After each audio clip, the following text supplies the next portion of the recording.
സംസ്ഥാനത്ത് അതിതീവ്ര മഴ തുടരുമെന്ന് കാലാവസ്ഥാ നിരീക്ഷണ കേന്ദ്രം. വടക്കൻ കേരളത്തിൽ 4 ജില്ലകളിൽ റെഡ് അലർട്ട് പ്രഖ്യാപിച്ചു.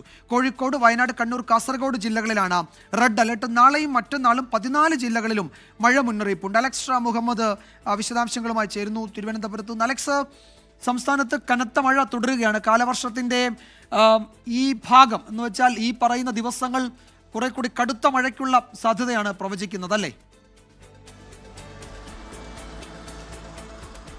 വിജയകുമാർ, തീർച്ചയായും സംസ്ഥാനത്ത് കാലവർഷം സജീവമാകുന്നു. അതോടൊപ്പം സംസ്ഥാനത്ത് അടുത്ത 5 ദിവസം അതിതീവ്ര മഴയ്ക്കുള്ള സാധ്യതാ മുന്നറിയിപ്പ് കേന്ദ്ര കാലാവസ്ഥാ വകുപ്പ് നൽകുന്നു എന്നുള്ളതാണ് ഏറ്റവും പ്രധാനപ്പെട്ട കാര്യം. പ്രത്യേകിച്ച് വടക്കൻ കേരളത്തിലും മധ്യ കേരളത്തിലും മലയോര മേഖലകളിലും ജാഗ്രത തുടരണം. പ്രത്യേകിച്ച് ജാഗ്രത വേണ്ടത് വടക്കൻ കേരളത്തിലാണ്.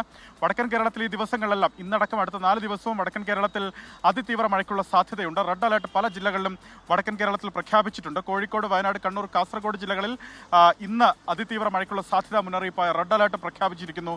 വടക്കൻ കേരളത്തിൽ മലപ്പുറം, പാലക്കാട്, തൃശൂർ, ഇടുക്കി, എറണാകുളം ജില്ലകളിൽ അതിശക്തമായ മഴയ്ക്കുള്ള സാധ്യതയുണ്ട്. അവിടെ ഓറഞ്ച് അലർട്ട് ഈ ജില്ലകളിൽ പ്രഖ്യാപിച്ചിട്ടുണ്ട്. കോട്ടയം, ആലപ്പുഴ, പത്തനംതിട്ട ജില്ലകളിൽ യെല്ലോ മുന്നറിയിപ്പും നൽകിയിട്ടുണ്ട്. നാളെയും മറ്റന്നാളും മുഴുവൻ ജില്ലകളിലും മഴ മുന്നറിയിപ്പ് നൽകിയിട്ടുണ്ടെന്നുള്ളതാണ് ഏറ്റവും പ്രധാനപ്പെട്ട കാര്യം. അപ്പോഴും മലപ്പുറം, കോഴിക്കോട്, വയനാട്, കണ്ണൂർ, കാസർഗോഡ് ജില്ലകളിൽ ഞാൻ നേരത്തെ സൂചിപ്പിച്ചതുപോലെ അതിതീവ്ര മഴ തുടരുമെന്ന് കേന്ദ്ര കാലാവസ്ഥാ വകുപ്പ് അറിയിക്കുന്നു. റെഡ് അലർട്ട് ആ ജില്ലകളിൽ പ്രഖ്യാപിച്ചിരിക്കുന്നു. പൊതുജനങ്ങളും സർക്കാർ സംവിധാനങ്ങളും ജാഗ്രത പാലിക്കണമെന്ന് ദുരന്ത നിവാരണ അതോറിറ്റി അറിയിക്കുന്നുണ്ട്. പല മേഖലയിലും പ്രത്യേകിച്ച് ഈ വടക്കൻ കേരളത്തിലെ തന്നെ മലയോര മേഖലയിൽ രൂക്ഷമായ മഴ, അതിതീവ്രമായ മഴ കഴിഞ്ഞ ദിവസങ്ങളിലും രാത്രിയുമൊക്കെയായി ലഭിക്കുന്നുണ്ട്.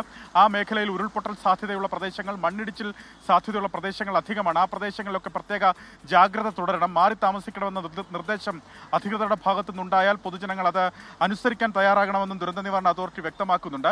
കേരള തീരത്ത് ശക്തമായ കാറ്റിനും അതുപോലെ കടൽ പ്രക്ഷുബ്ധമാകാനും സാധ്യതയുണ്ട്. കേരള, കർണാടക, ലക്ഷദ്വീപ് തീരങ്ങളിൽ മത്സ്യബന്ധനത്തിന് വിലക്ക് ഏർപ്പെടുത്തിയിട്ടുണ്ട്. അത് മാത്രമല്ല കേരള തീരത്ത് പലയിടങ്ങളിലും ഉയർന്ന തിരമാലയ്ക്കും കടലേറ്റത്തിനും ഈ ദിവസങ്ങളിൽ സാധ്യതയുണ്ട് എന്ന് ദേശീയ സമുദ്ര സ്ഥിതി പഠന ഗവേഷണ കേന്ദ്രം അറിയിക്കുകയും ചെയ്യുന്നു. വിജയകുമാർ, നാളെയും മറ്റന്നാളും സംസ്ഥാനത്ത് മുഴുവൻ ജില്ലകളിലും 14 ജില്ലകളിലും മഴ മുന്നറിയിപ്പുണ്ട് എന്നതാണ് ഏറ്റവും പ്രധാനം. അതിൽ വടക്കൻ ജില്ലകളിൽ അതിതീവ്ര മഴയ്ക്കുള്ള സാധ്യതയും കാലാവസ്ഥാ നിരീക്ഷണ കേന്ദ്രം പ്രവചിക്കുന്നു. അലക്സ് മുഹമ്മദാണ് വിവരങ്ങൾ നൽകിയത് തിരുവനന്തപുരത്ത് നിന്ന്.